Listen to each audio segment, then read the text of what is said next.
Assalamualaikum warahmatullahi wabarakatuh. Perkenalkan, nama saya Irwan Puji Rahayu. Pada pembelajaran kali ini, saya akan memaparkan materi tentang IPAS kelas 3, mari kenali hewan di sekitar kita. Mari kita langsung saja menuju ke materi yang akan kita pelajari pada pertemuan kali ini. Tujuan pada pembelajaran kali ini adalah yang pertama, peserta didik mengenal ragam jenis hewan yang ada di sekitar kita. Yang kedua, peserta didik mengetahui bahwa banyak jenis hewan yang berbeda-beda di sekitar kita.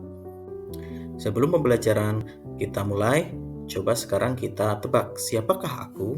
Aku adalah binatang yang suka memanjat pohon dan memiliki ekor panjang. Makanan favoritku adalah pisang. Ya, benar sekali. Aku adalah monyet. Untuk selanjutnya, kita coba tebak kembali, siapakah aku? Aku adalah binatang yang hidup di air, memiliki mulut lebar, dan sering muncul di sungai atau rawa-rawa. Ya, benar sekali. Aku adalah buaya. Setelah tadi kita mencoba untuk menebak dua pertanyaan pemantik yang tadi telah ada di awal sebelum pembelajaran kita hari ini, sekarang kita akan menuju ke materi. Topik A, ada hewan apa saja di sekitarmu? Tahukah kalian lebih dari 1,2 juta jenis hewan hidup di bumi? Mulai dari hewan yang sangat kecil sampai hewan yang sangat besar. Hewan tersebut memiliki bentuk dan keunikan yang berbeda-beda, mulai dari bentuk tubuhnya yang beragam, tempat tinggalnya, hingga perilakunya. Supaya mudah dalam mempelajarinya, ilmuwan membagi hewan-hewan tersebut menjadi dua jenis, yakni hewan tidak memiliki tulang belakang dan hewan yang memiliki tulang belakang. Apakah perbedaan keduanya? Marilah kita simak dari pembahasan berikut ini. Jadi ilmuwan membedakannya menjadi dua jenis. Yang pertama ialah hewan invertebrata, adalah hewan yang tidak memiliki tulang punggung atau tulang belakang. Hewan-hewan yang termasuk kategori ini terbagi menjadi beberapa jenis, antara lain adalah sebagai berikut. Contoh hewan invertebrata yang pertama ialah hewan berpori seperti spons laut. Contoh hewan invertebrata yang kedua ialah hewan berongga seperti ubur-ubur dan bunga karang. Untuk contoh hewan invertebrata yang ketiga ialah cacing seperti cacing pipih, cacing benang, dan cacing gelang. Contoh hewan invertebrata yang keempat, hewan lunak seperti kerang, siput, dan cumi-cumi. Contoh hewan invertebrata yang kelima, hewan dengan kaki beruas seperti kepiting, udang, laba-laba, dan serangga. Untuk contoh hewan invertebrata yang keenam ialah hewan berkulit duri seperti bintang laut. Untuk jenis hewan yang kedua ialah hewan vertebrata, adalah hewan yang memiliki tulang belakang.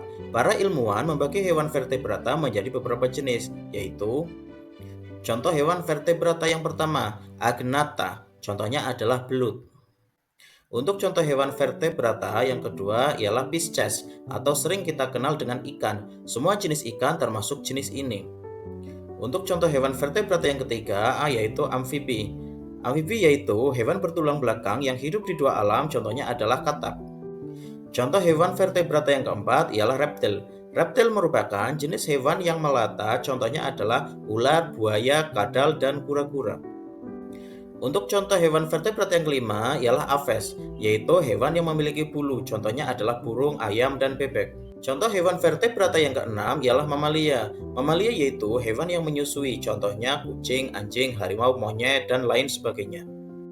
Setelah tadi kita membahas tentang dua jenis hewan yang dibedakan oleh para ilmuwan, yaitu hewan yang bertulang belakang dan hewan yang tidak bertulang belakang, selanjutnya kita akan ke topik B. Apakah semua hewan sama? Setiap hewan memiliki ciri khasnya masing-masing. Contohnya kucing dan cacing. Kucing memiliki 4 kaki sedangkan cacing tidak memiliki kaki. Kucing memiliki mata, telinga, hidung, dan mulut sedangkan cacing sama sekali tidak memilikinya. Kucing dapat berjalan sedangkan cacing hanya bisa menggeliat. Keduanya memiliki tubuh dan perilaku berbeda. Ternyata hewan itu banyak sekali jenisnya dan mereka berbeda satu dengan yang lainnya. Ada hewan yang hidup di darat, air, dan ada juga hewan yang bisa hidup di dalam tanah. Ada hewan yang bisa terbang, tapi ada juga hewan yang tidak bisa terbang. Topik C, mengapa hewan memiliki bentuk tubuh yang berbeda-beda?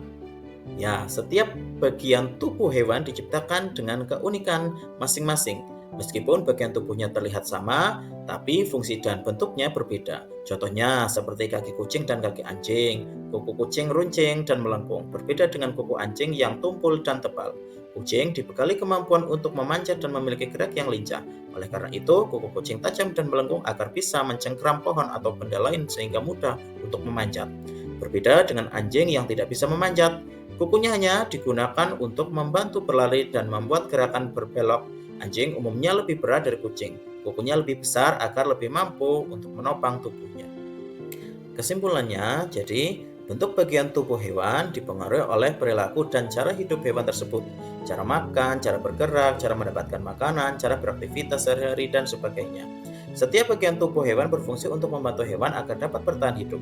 Berdasarkan jenis makanannya, hewan dibedakan menjadi 3, yaitu yang pertama hewan herbivora.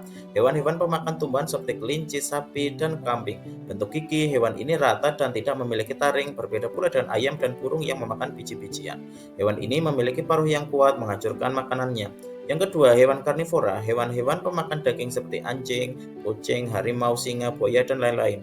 Hewan ini memiliki gigi taring yang berfungsi untuk mengoyak daging yang mereka makan. Yang ketiga, hewan omnivora. Hewan-hewan yang memakan segala tumbuhan maupun hewan lainnya seperti monyet, tikus, babi, rubah, dan sebagainya. Jadi cukup sekian pembelajaran pada pertemuan kali ini. Nah, ini adalah daftar pustaka dari sumber pembelajaran yang saya buat. Cukup demikian pemaparan dari video pembelajaran yang saya buat untuk memenuhi salah satu tugas dari pembatik level 3 kreasi. Terima kasih dan sampai jumpa. Wassalamualaikum warahmatullahi wabarakatuh.